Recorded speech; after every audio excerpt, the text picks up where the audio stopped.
Pamumuhay na tulad ni Kristo. Sa mundong nagtuturo ng unahin ang sarili, itinuturo naman ni Jesus na magmahal sa kapwa. Ang pamumuhay na makakristo ay hindi tungkol sa pagiging perpekto. Ito ay tungkol sa unti-unti pagiging katulad ni Kristo araw-araw.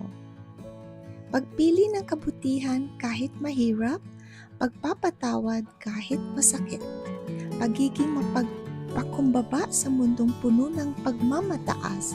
Ipinapakita ni Jesus ang habag sa mga sugatan, pagmamahal sa mga manghihina at biyaya sa mga nangangailangan. Ang pamumuhay na tulad ni Kristo ay makikita hindi lamang sa ating mga salita, kundi sa ating kilos, ugali, at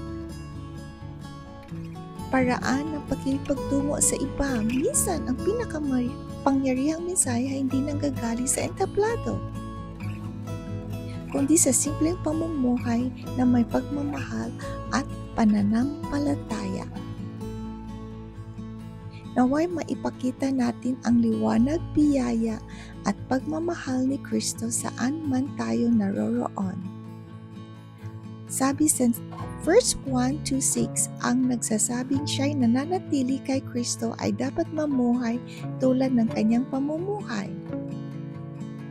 Kung pinagpala ka ng video na ito, mag-like, share, comment at mag-subscribe para sa pang-araw-araw na panalangin at pagpapalakas ng loob.